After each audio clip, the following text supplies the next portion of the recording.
Hi అండి, అందరూ బాగున్నారా? ఈరోజు నేను మీ ముందుకి నిర్మల మనసు అనే కథను తీసుకొచ్చాను. ఈ కథ ఆంధ్రప్రభలో పబ్లిష్ అయింది. భార్యాభర్తలు ఒకరి మాట ఒకరు వింటూ ముందుకు సాగాలన్నదే ఈ కథ ఉద్దేశం.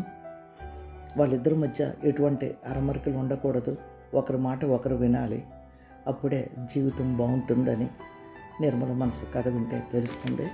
సరేనండి, కథలోకి వెళదాం. ఆ రోజు తొలి రాత్రి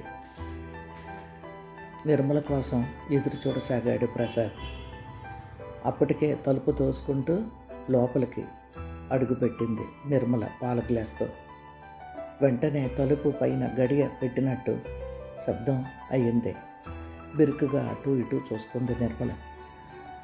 ప్రసాద్ మనసులో ఒక ప్రశ్న అలా వెంటాడుతూనే ఉంది. దీనికి ముందు జవాబు నిర్మలని అడిగి తెలుసుకోవాలి అని అనుకుంటూ దగ్గరకు వెళ్ళి, అక్కడే నిలబడిపోయావే, రా అని చెయ్యి పట్టుకొని మంచం దగ్గరకు తీసుకుని వచ్చి కూర్చోబెట్టాడు. చేతిలో ఉన్న పాల గ్లాసు ప్రసాద్కి అందించబోయింది. నేను పాలు తాగాలంటే నువ్వు నా ప్రశ్నకి జవాబు చెప్పాలి, అర్థమైందా అన్నాడు నవ్వుతూ. కంగారుగా చూసింది. నిన్నే, మరి నా ప్రశ్నకి జవాబు చెబుతావు కదా అన్నాడు. ప్రశ్న అంది ఆశ్చర్యంగా. ఓహో, కంగారు పడుతున్నట్టున్నావు. నీకు తెలియని ప్రశ్న కాదు, నీకు తెలిసిన ప్రశ్నే, దాని జవాబు కూడా నీకు తెలుసు అన్నాడు. నాకు తెలుసా? అయితే అడగండి, చెబుతాను అంది. మా పెదనాన్నగారి ఫ్రెండు రంగారావు గారు, నీకు తెలుసు కదా, నేను వాళ్ళింట్లోనే ఉండి చదువుకున్నాను. మా ప్రసాద్కి బ్యాంకులో ఉద్యోగం వచ్చింది. మంచి సంబంధం ఏమైనా ఉంటే చెప్పు రంగారావు అని అడిగారు. నాకు తెలిసిన ఒక మంచి సంబంధం ఉంది. అమ్మాయి చాలా చక్కగా ఉంటుంది, చాలా మంచి అమ్మాయి కూడా, మంచి సాంప్రదాయమైన కుటుంబం. కానీ వాళ్ళు మన ప్రసాద్కి ఆ అమ్మాయిని ఇవ్వకపోవచ్చు. ఎందుకంటే అంటుండగానే మా పెదనాన్నగారు అన్నారు, సరే పిల్లను ఇవ్వను అన్న వాళ్ళ గురించి నాకెందుకు, కానీ ఇంకేదైనా సంబంధం ఉంటే చెప్పు అని. అక్కడే ఉన్న నేను వాళ్ళ మాటలు విని ఒళ్ళు మండిపోయింది. బ్యాంకులో ఉద్యోగం చేస్తున్నాను, నాకివ్వరా అని అనుకున్నాను. కానీ తర్వాత తెలిసిందే, రంగారావు గారు మాట వరుసకి మీ నాన్నగారితో సంబంధం చెప్పడం, మీ నాన్నగారు పెద్ద ఇష్టపడకపోవడం, నువ్వు మాత్రం మీ నాన్నగారితో ఏం చెప్పావో ఆ విషయాలన్నీ నాకు తెలీదు. తర్వాత మీ నాన్నగారు రంగారావు గారితో అన్నారట, సరేనండి ఈ సంబంధంకి నేను ఒప్పుకుంటున్నాను, ఎందుకంటే మా అమ్మాయి చెబుతుంది నాన్న ఈ సంబంధం చేయండి అని. అది ఎందుకు అలా చెప్తుందో కూడా నాకు అర్థం అవ్వలేదు. కానీ ఒక్కొక్కరికి ఒక్కొక్కరు నచ్చొచ్చు. ఒకవేళ నువ్వు తీసుకొచ్చావన్న ఉద్దేశంతోనో మరి ఏమిటో నాకు అర్థం కావడం లేదు. నువ్వు ఇచ్చిన ఫోటో కూడా చూపెట్టాను తనకి. కారణం తెలియకపోయినా నేను ఈ సంబంధంకి ఒప్పుకుంటున్నాను, అదే రేపు పెళ్లి చూపులకు రమ్మను అని చెప్పారు. నేను ఆశ్చర్యపోయాను. ఏంటి, ఈ రోజుల్లో కూడా ఇలాంటి అమ్మాయిలు ఉంటారా? వాళ్ళ నాన్నగారితో చెప్పిందా?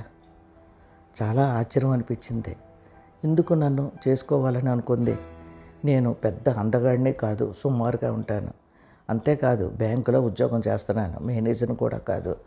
మరి ఎందుకు చెప్పినట్లు అని ఆలోచిస్తూనే ఉన్నాను. కానీ పెళ్లి చూపుల్లో నిన్ను చూశాక ఎందుకో తెలీదు, నా మనసు పారేసుకున్నాను. నీలో ఒక అందమే కాదు, నీ మనసు కూడా నాకు కనిపించింది. ఏమో ఇదంతా నా అదృష్టమేమో అనుకున్నాను. అలా నీతో నాకు పెళ్లి జరిగింది. కానీ అప్పటి నుంచి నన్ను ఒక ప్రశ్న వేధిస్తుంది. తర్వాత కూడా సూజాయిగా చెప్పారు రంగారావు గారు, నిన్ను అమ్మాయి ఏరి కోరి చేసుకుంది, నా మాట నిలబెట్టు, అమ్మాయికి ఎప్పుడూ కష్టం కలిగించుకో, అర్థమైందా అన్నారు. నాకు అప్పుడు కూడా అర్థం కాలేదు. నన్ను నువ్వు ఏరి కోరి పెళ్లి చేసుకోవడం ఏమిటి? ఇదే నా ప్రశ్న, దానికి జవాబు నువ్వు చెప్పాలి, అప్పుడే పాలు తాగుతాను అన్నాడు నవ్వుతూ. ఒక్క నిమిషం ఆశ్చర్యపోయింది నిర్మల.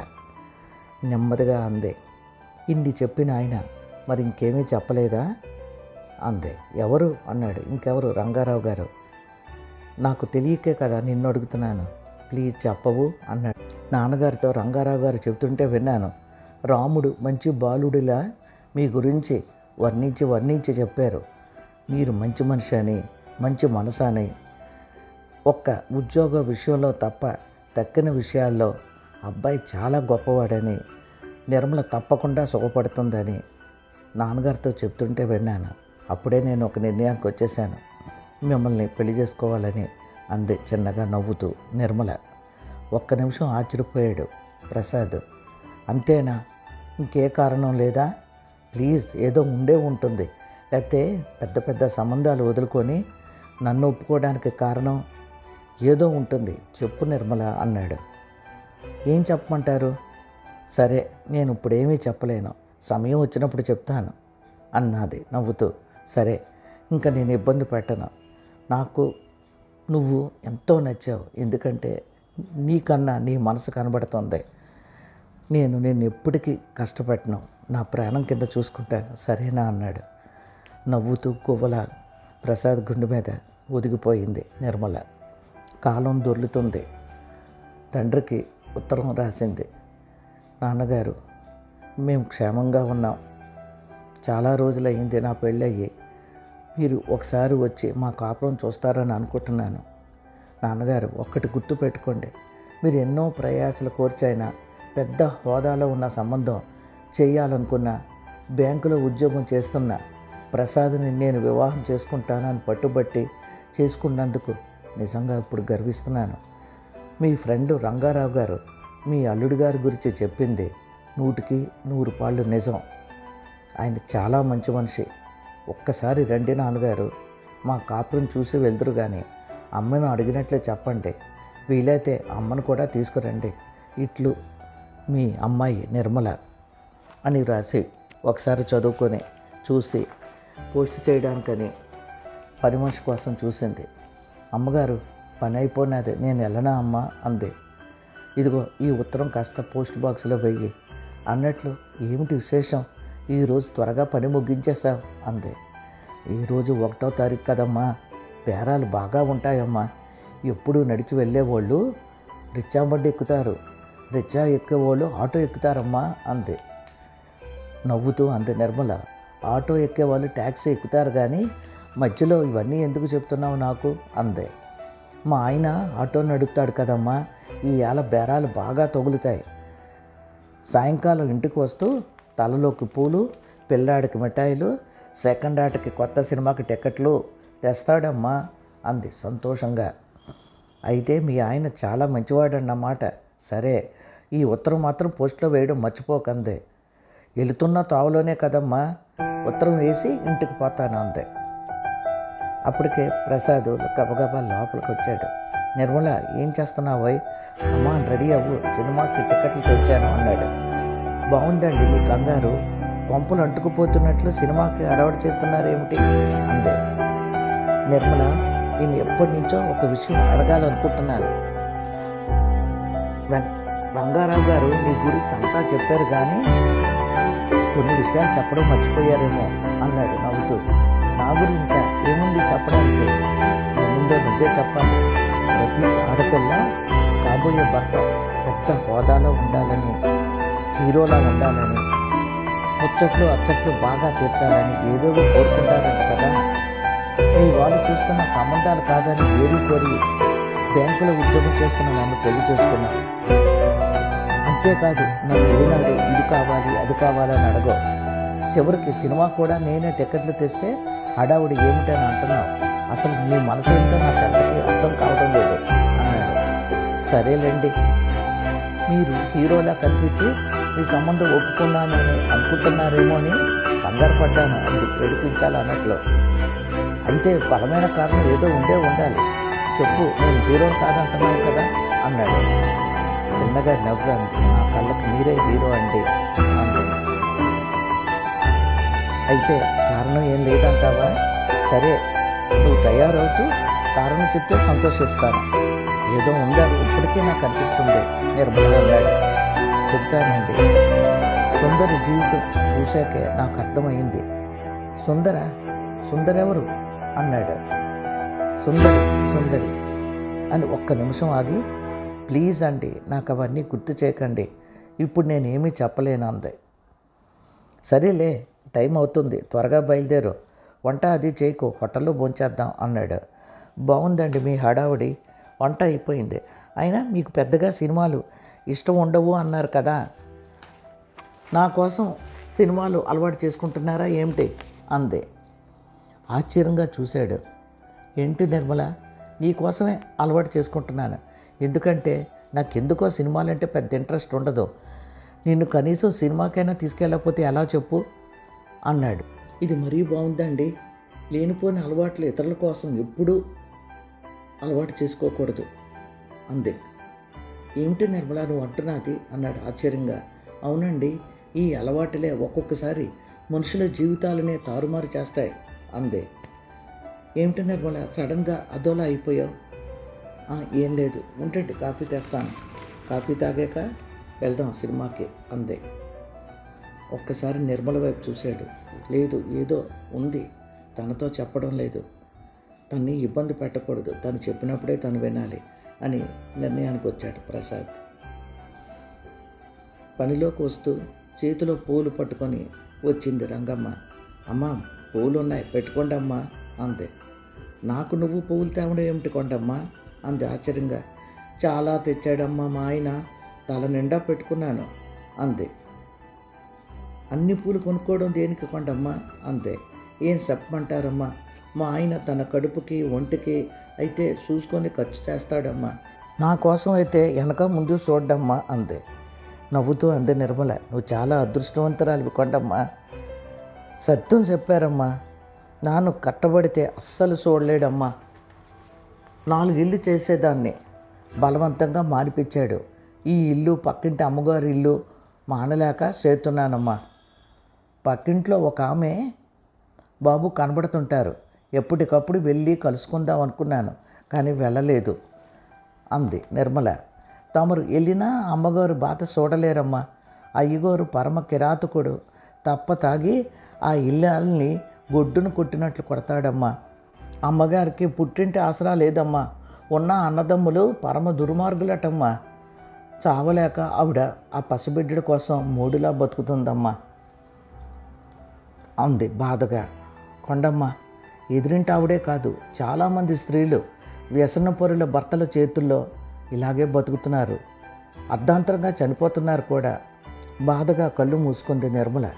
ఒక్క నిమిషం నిర్మల వైపు చూసి, మీ మనసు ఎంత మంచిదమ్మా, అయ్యో దిక్కుమాల దాన్ని అనవసరంగా అమ్మగారి గురించి చెప్పాను, బాధపడకండి అమ్మా అంది.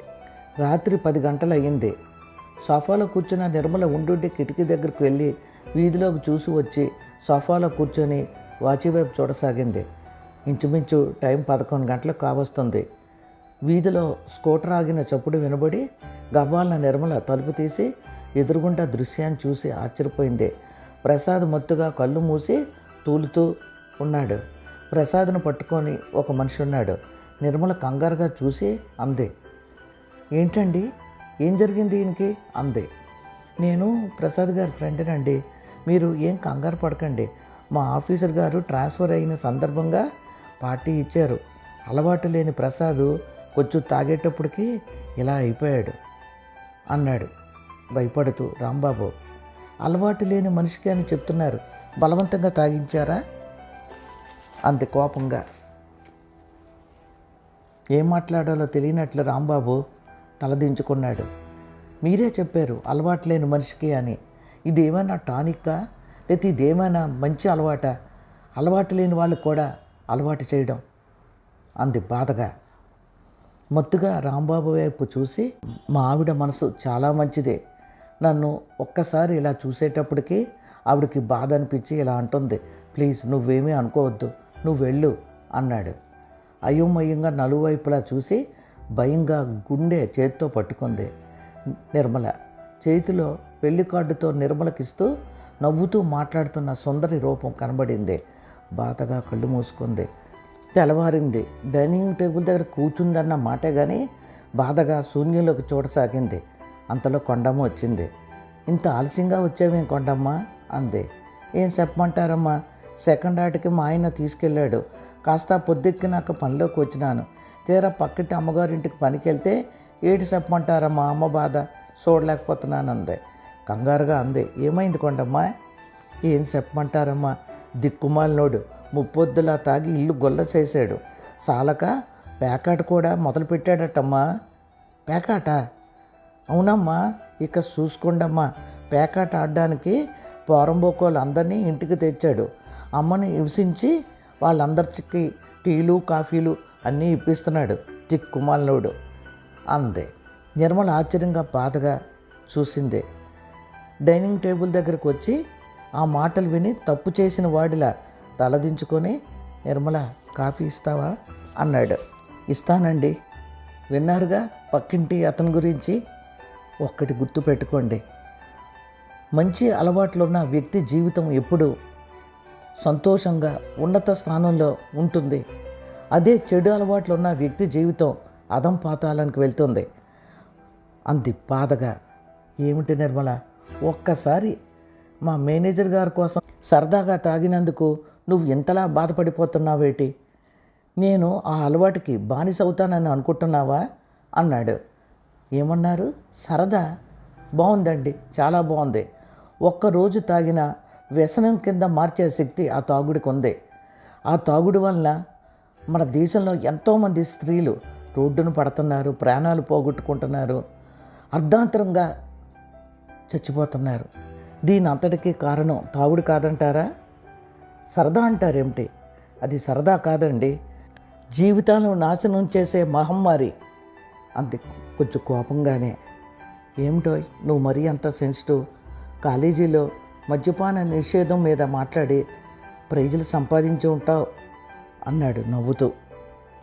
డిబేట్లో మాట్లాడి ప్రైజు సంపాదించడానికి ఒక అరగంట మాట్లాడితే చాలు, కానీ ఎన్నో పతనమైన జీవితాలు నా కళ్ళారా చూశాను అంది. సారీ నిర్మల, ఒక్కసారి తాగినందుకు నువ్వు ఇంతలా బాధపడతావని నేను అనుకోలేదు. నిర్మల ప్లీజ్ అంత సీరియస్గా ఉండకు, నేను చూడలేను. సారీ చెప్పాను కదా అన్నాడు. పని అయిపోనాదమ్మా, వెళ్తున్నాను అన్నట్టు చెప్పడం మర్చిపోయాను.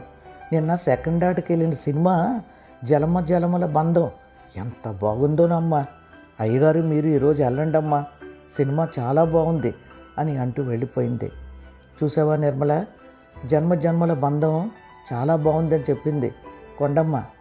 నువ్వేమో సీరియస్గా ఉన్నావు, సినిమాకి వస్తావో రావో అన్నాడు నవ్వుతూ. సరేలేండి మీరు రండి భోజనానికి అని అంది చిన్నగా నవ్వుతూ నిర్మల. ఆఫీస్ నుంచి వచ్చిన ప్రసాద్ చేతిలో ప్యాకెట్ చూసి, ఏంటండి ఈ ప్యాకెట్ అంది నిర్మల. నీకో మంచి చీర కొన్నాను, ఈరోజు జీతాలు కదా అన్నాడు. ఏంటి చీర కొన్నారా? ఎంత ఏమిటి అంది. 500 అన్నాడు. నాకు ఇప్పుడు చీరలు కావాలని మిమ్మల్ని అడిగానా? అది సరే, ముందు మావి గారికి వాళ్ళకి డబ్బులు పంపించారా అంది. వచ్చే నెల పంపుతాలే నిర్మల, పెళ్ళైన వాడిని, భార్య కవి ఇవి కొనాలని ఉంటుంది కదా అన్నాడు. ఏంటి భార్యకు అవి ఇవి కొనాలని ఉందని? పెద్దవాళ్ళు పాపం, వాళ్ళకి డబ్బులు పంపడం మానేస్తారా? అసలు మీకు ఈ చీర కొనాలన్న ఆలోచన ఎందుకు వచ్చింది అంది కాస్త కోపంగానే. అబ్బబ్బా, ఆ రాంబాబు చెప్పే వరకు నాకు నా మట్టిబోరకు అసలు ఐడియావే రాలేదు. కొత్తగా పెళ్ళైన వైఫ్కి చీర కొనకుండా, గిఫ్ట్లు కొనకుండా ఏంట్రా ఇంటికి డబ్బులు పంపుతానంటున్నావు? ముందు నీ వైఫ్ని చూడు అన్నాడు. అందుకని గబగబా ఇల్లు చీర కొన్నాను అన్నాడు. ముందు వెనక ఆలోచించకుండా చీర కొనేశారన్నమాట. ఎవరో రాంబాబు లాంటి వాళ్ళు బోడి సలహా ఇస్తే చీర కొనేశారన్నమాట. ఏంటండి మీరు, ఎవరో ఏదో చెప్తే వింటారేంటి? ముందు ఈ అలవాటు మాంచుకోండి మీరు అంది కాస్త కోపంగానే. బాబోయ్, నువ్వు చాలా సెన్సిటివ్ నిర్మల, నాకు అర్థం అవడం లేదు. నీ కొన్న వస్తువులు కూడా వద్దంటున్నావు. అసలు నీలాంటి ఆడవాళ్ళు ఈ రోజుల్లో ఉంటారా అన్నాడు నవ్వుతూ. ఎందుకుండరు? ఉంటారు. పరిస్థితులు బట్టి మనం నడుచుకోవాలండి అంది నిర్మల. సరేలే, నాన్నగారికి ఎలాగోలాగా ఈ నెల డబ్బులు పంపిస్తాను, అడ్జస్ట్ చేస్తాను, నువ్వు ఊరిక వర్రీ అయిపోకో మామగారి కోసం అన్నాడు ప్రసాద్. కొండమ్మ నిండుగా తయారై పువ్వుల చీర కట్టుకొని మెడలో నల్లపూసలకి బంగారం లాకెట్తో సిగ్గుపడుతూ పనిలోకి వచ్చింది. నేను ప్రొద్దున్నే పనికి రావే అంటే ఏకంగా ఇంత లేటుగా వచ్చేవేమిటి? ఎందుకు పని మానేయలేకపోయావా అంది. ఏడు చెప్పమంటారమ్మా, ఈ ఏళ మా మనువు రోజమ్మ. మనలాంటి వాళ్ళకి మనువు రోజు ఏంటి అన్న మా మామ ఒప్పుకుందే.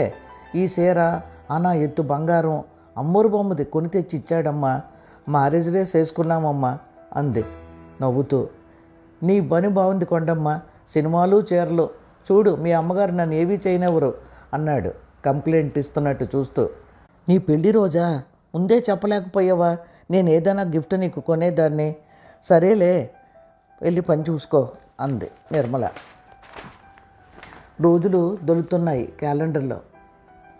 బెల్లం రోగడంతో నిర్మల వెళ్ళి తలుపు తీసింది. కొండమ్మ జిడ్డుగారిన ముఖంతో బయట భుజాల చుట్టూ కప్పుకొని తలంచుకొని లోపలికి అడుగు పెట్టింది. ఏంటి కొండమ్మ, ఈ మధ్యన చాలా ఆలస్యంగా వస్తున్నావు. ఎన్నిసార్లు చెప్పినా ఈ మధ్యన ఇలాగే వస్తున్నావు. ఏమైంది నీకు అంది. కొండమ్మ తలదించుకొని నిలబడింది. ఏమిటి జవాబు చెప్పవు? అరే ఏమిటి అదోలా ఉన్నావు? ఈ మధ్యన నువ్వు అదోలా ఉంటున్నావు. ఏం జరిగిందంటే చెప్పవు అంది నిర్మల. వాళ్ళ ఆయన సినిమాకి తీసుకువెళ్ళలేదేమో, డల్ అయిపోయింది అన్నాడు. ఆడు రాత్రే కిరాతకుడు సినిమాకి వెళ్ళినాడయ్యా, నాను వెళ్ళలేదు. ఏంటి, కిరాతకుడు సినిమాకి వాడు వెళ్ళాడా? నువ్వు వెళ్ళలేదా? ఏం నీకు నచ్చలేదా ఆ సినిమా అన్నాడు. అంతే గొల్లుని ఆడవడం మొదలుపెట్టింది కొండమ్మ. నిర్మల ఆశ్చర్యంగా చూసి దగ్గరికి వెళ్ళి, ఏం జరిగింది కొండమ్మ? అయ్యగారి దగ్గర 5 సంవత్సరాలు బట్టి పనిచేస్తున్నావు, నీ బాధ మాతో చెప్పు అందే. నాకు తమరు తప్ప ఎవరున్నారమ్మా? నాకు పుట్టింటోళ్ళు లేనే లేరు. ఆడు చేసిన పని చూడండమ్మా అని భుజాల చుట్టూ ఉన్న బయట తీసి చూపెట్టింది. ఎక్కడ పడితే అక్కడ దెబ్బలున్నాయి. అయ్యయ్యో, మెడ మీద ఏమిటి కొండమ్మా అంత ఎర్రగా వాచిపోయి ఉంది? ఏం చెప్పమంటారమ్మా? పేక నొక్కబోయాడు. ఆడు పక్కా తాగిపోతే అయిపోయినాడమ్మా. ఆడికి మునుపు ఈ దిక్కుమాలను అలవాటు లేదమ్మా. ఎట్టా చేసుకున్నాడు ఏంటో, ఇంటికి బతిమ ఇవ్వడం మానేశాడు. అడిగితే తొంతున్నాడు. మెడలో అమ్మోరు బెల్ల కొన్నాడు కదా, అది లాక్కొని తీసుకెళ్ళి మరీ తాగొచ్చాడమ్మా అంది కొండమ్మ. ఒక్కసారి మీ ఆయన్ని ఇక్కడ తీసుకురా కొండమ్మ, నేను మాట్లాడతాను, గడ్డి బాగా పెడతాను అంది నిర్మల. ఆడు పసుపు అయిపోయినాడమ్మా. ఆ దిక్కుమాల తాగుడు అలవాటు కాకుండా ఉండాలే కానీ అలవాటు అయినాదా బతుకులు బుగ్గులో కలిసిపోవడమేనమ్మా. ఆ పక్కింటి అమ్మగారిని చూసారా అమ్మా? అదిగో ఆ ఇంటివైపు చూడండి అమ్మా. ఆ దిక్కుమాలనుడికి డబ్బులు చేతిలో ఆడక కొడుకుని ఎవరో పిల్లలు లేని వాళ్ళకి అమ్మకం పెట్టినాడటమ్మా. ఆ తల్లి ఇసం మింగింది. అదిగో అమ్మా, యానిలో ఆ తల్లిని తీసుకెళ్తున్నారు హాస్పిటల్కి. అంతేనమ్మా, మా బతుకులు అంతే అని గొళ్ళు మంది తిరిగి ప్రసాద్ కిటికీ వైపు చూశాడు. ఆతృతగా వెళ్ళి నిర్మల కూడా చూసింది. ప్రక్కింటి వాళ్ళ ఇంటి ముందు అంబులెన్స్ కనిపిస్తుంది. ఏమండి చూసారా? నిండు జీవితాలనే కాలరాసే శక్తి ఉంది ఆ తాగుడికి. ప్రక్కింటి ఆవిడ కొండమ్మే కాదండి, మన సమాజంలో ఎందరో స్త్రీల జీవితాలు ఈ తాగుడు వలన అంతమైపోతున్నాయి. పిల్లలు ఎందుకు పనికి రాకుండా రోడ్ల మీద తిరుగుతున్నారు. ఇంటి మూల స్తంభం లాంటి తండ్రి తాగుడికి బానిసై రోడ్డు మీద పడిపోతుంటే ఇక పిల్లలను వారించేది, వాళ్ళకి చదువులు చెప్పించేది, తిండి పెట్టేది ఎవరండి? అంతే, ఆ పిల్లలు ఈరోజు మన సమాజంలో రౌడీలుగానో దొంగలుగానో ఎలాగోలాగా బ్రతుకుతున్నారు. వాళ్ళ జీవితాలు పోయినట్టే. చెప్పండి, ఈ తాగుడు మంచిదంటారా? సరదాగా ఒకసారి తాగడం కూడా మంచిదేనా? కాదు. అది మీకు తెలుసు, నాకు తెలుసు. ఆ మహత్యం దానికి ఉందండి. ఒకసారి తాగితే రెండోసారి మూడోసారి అలవాటు చేసే మహత్యం ఆ తాగుళ్ళో ఉంది. ఈ తాగుడిని ముందు బ్యాన్ చేయాలండి, కానీ ఎవరు చేస్తారు? ఒక ప్రక్క ప్రభుత్వం మద్యపాన నిషేధం అంటుంది, ఒక ప్రక్క తాగమని ప్రోత్సహిస్తుంది. ఎక్కడ పడితే అక్కడ తాగుడు షాపులు. చచా, మన దేశం ఎక్కడికి వెళ్తుందండి? ఎంతమంది జీవితాలతో ప్రభుత్వం ఆడుకుంటుంది? ఆవేశంగా అంటున్న నిర్మల వైపు కంగారుగా చూసి, ఏమిటోయ్ మరీ అంతలా బాధపడిపోతున్నావు, కాస్త రిలాక్స్గా అన్నాడు కంగారుగా ప్రసాద్. పాపిష్టి దాన్ని, మీ మనసు తెలిసి కూడా మళ్ళా చెప్పాను, క్షమించండి అమ్మా అని అంది కొండమ్మ. 4 రోజులు అయ్యింది కొండమ్మ వచ్చి. ఊరు వెళ్ళిందా అంటే అది లేదు. ఎందుకంటే ఊరు వెళ్తే నాకు చెప్పి వెళ్తుంది కదా, గొడవలు అవుతున్నాయేమో. ఏమండి ప్లీజ్ అండి, ఒకసారి ఆఫీసు నుంచి వస్తున్నప్పుడు కొండమ్మ ఇంటికి వెళ్ళి చూసి రండి అని అంది నిర్మల. సాయంత్రం అవుతుండగా ప్రసాద్ ఇంటికి వచ్చాడు. ప్రసాద్ ముఖంలో బాధ స్పష్టంగా కనబడుతుంది. ఏమిటండి అదోలా ఉన్నారు? అన్నట్లు ఆఫీస్ నుండి వస్తున్నప్పుడు కొండమ్మ ఇల్లు త్రోవలోనే కదా, పనికి ఎందుకు రావడం లేదో కనుక్కోమన్నాను, వెళ్ళలేకపోయారా అందే. ఏం మాట్లాడకుండా సోఫాలోకి వెళ్ళి కూర్చొని కళ్ళు మూసుకున్నాడు ప్రసాద్. కంగారుగా దగ్గరికి వెళ్ళి అంది, ఏమైందండి ఇలా ఉన్నారు అని. కొండమ్మ భర్త బాగా తాగి ఆటోలో వెళ్తూ బస్సును గుద్దేశాడట, అక్కడికక్కడే మరణించాడట అన్నాడు బాధగా ప్రసాద్. కొండమ్మ భర్త చనిపోయాడా అంది. షాక్ అయిపోయింది. అయ్యయ్యో, ఎంత కష్టం వచ్చిందండి కొండమ్మకి. ఏమండి ప్లీజ్, నా దగ్గర ఒక 5,000 ఉన్నాయి, తీసుకువెళ్ళి దానికి ఇవ్వండి, పాపం దానికి ఎవరూ లేరు, ఎలా బతుకుతుందో ఏంటో అని అంది. సరే నిర్మల, రేపు పొద్దున్నే వెళ్ళి కొండమ్మకు డబ్బులు ఇచ్చి నేను ఆఫీస్కి వెళ్తాను, ప్లీజ్ నువ్వు ఊరిక అప్సెట్ అయిపోకో అన్నాడు బాధగా ప్రసాద్. సరేనండి అందే. హాల్లో కూర్చున్న ప్రసాద్కి కాఫీ ఇచ్చి తను ఒక కప్పు కాఫీ తీసుకొని త్రాగుతుంటే కాలింగ్ బెల్ మ్రోగడంతో నిర్మల వెళ్ళి తలుపు తీసింది.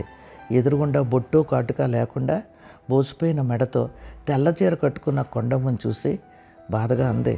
రా కొండమ్మ, అయ్యగారు చెప్పిన దగ్గర నుండి నా మనసులో లేదు. ఇలాంటి సమయంలో నువ్వు ధైర్యంగా ఉండాలి, నీకు కొడుకు ఉండాలి కదా, వాడిని చూసుకొని బాధను మర్చిపోవాలి, అర్థమైందా అంది నిర్మల.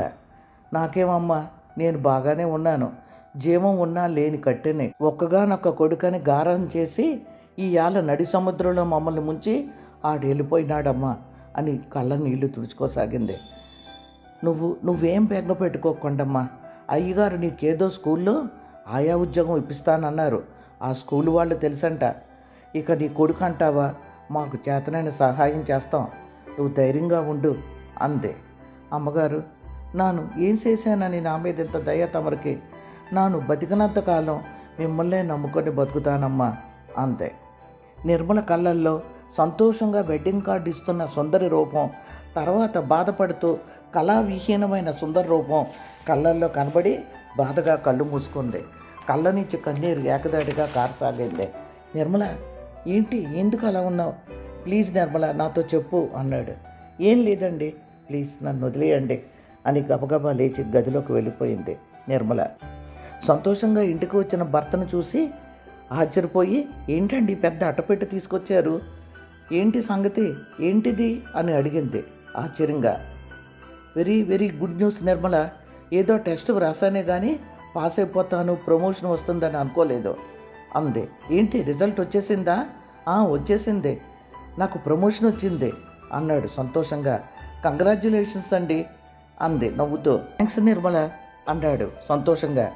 అయితే మరి నాకు పార్టీ ఉందా? ఈసారి నేను గట్టిగానే అడుగుతున్నాను, మరి ప్రమోషన్ వచ్చింది అంటున్నారు, మరి పార్టీ ఇస్తారు కదూ అంది.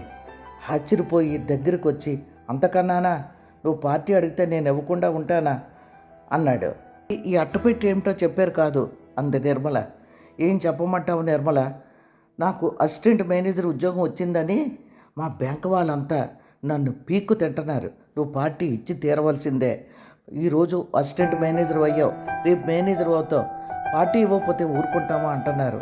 వాళ్ళ గొడవ భరించలేక ఇదిగో ఈ డ్రింక్స్ అన్నీ ఈ అట్టపెట్టిలో పెట్టి తీసుకొచ్చాను, నువ్వు పర్మిషన్ ఇస్తే మన ఇంట్లోనే వాళ్ళకి పార్టీ ఇచ్చేద్దాం నిర్మల అన్నాడు. చాలా మంచి పని చేశారు, బార్ని ఏకంగా ఇంట్లోనే పెట్టేస్తున్నారన్నమాట, చాలా బాగుంది, చాలా ఇంప్రూవ్ అయ్యారండి మీరు అంది ఎగతాళిగా కోపంగా నిర్మల.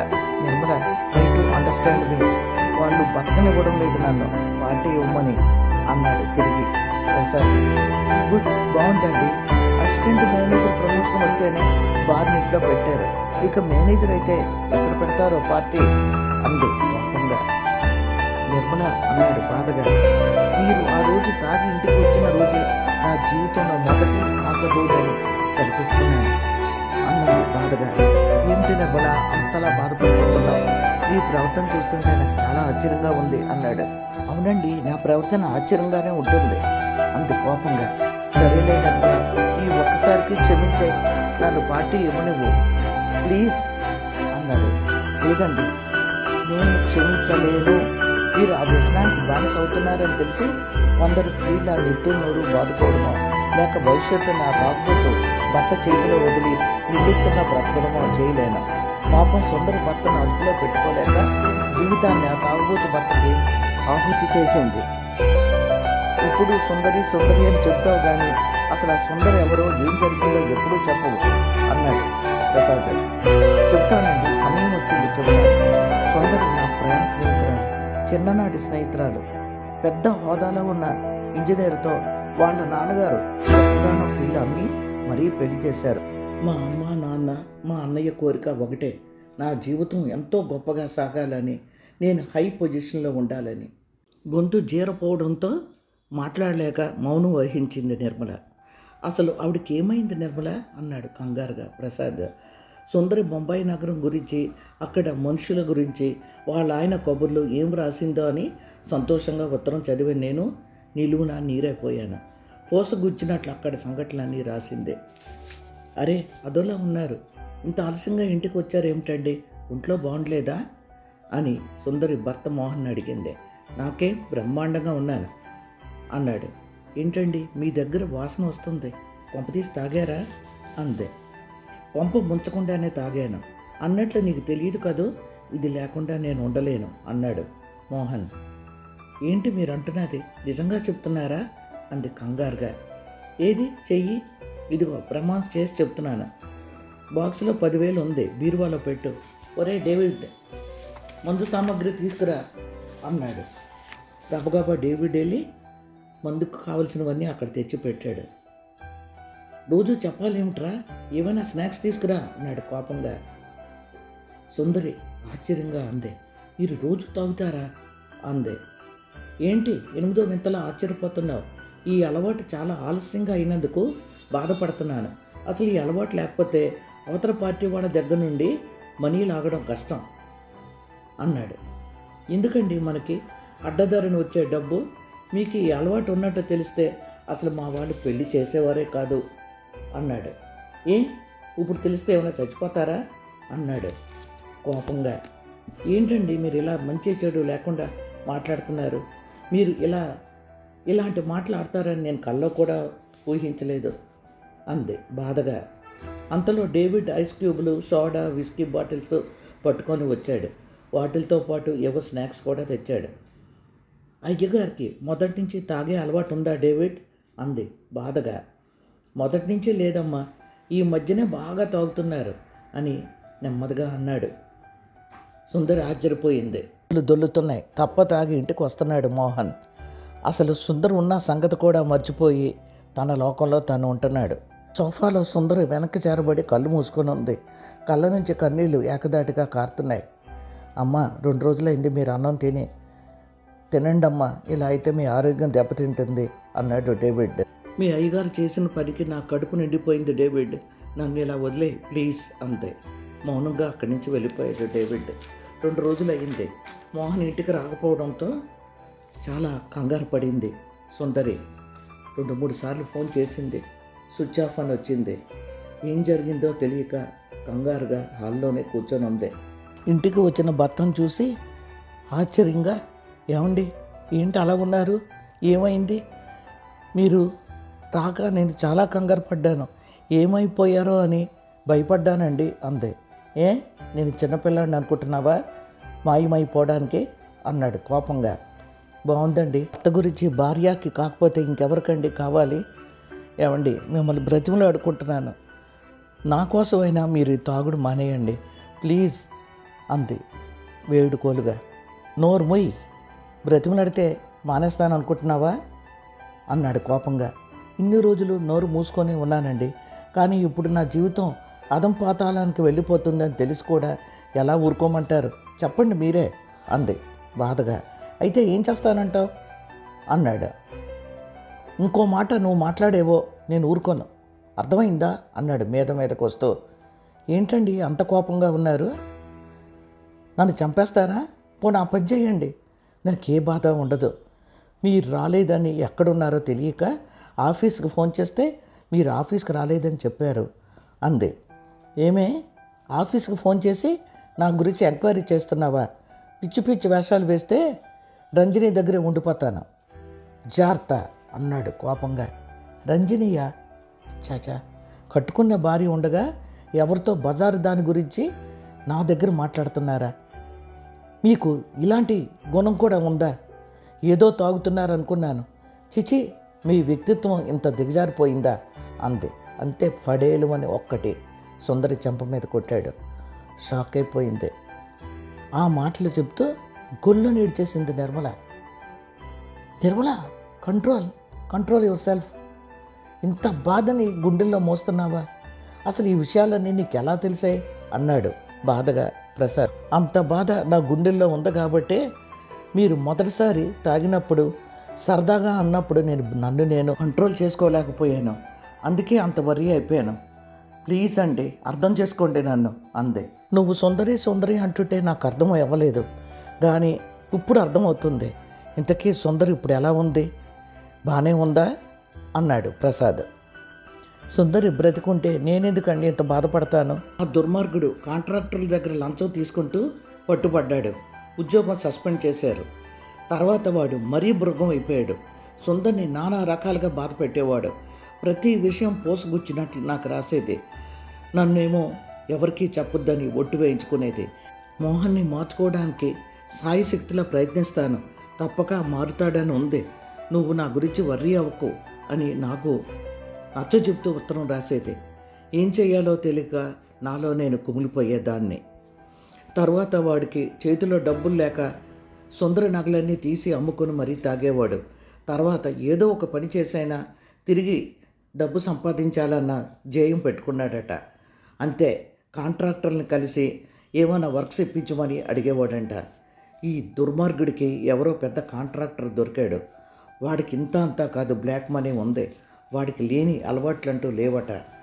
వాడు మోహన్ భార్య అని అంటే సుందర్ని ఎక్కడో చూశాడు. వాడి కళ్ళు సుందర మీద పడ్డాయి.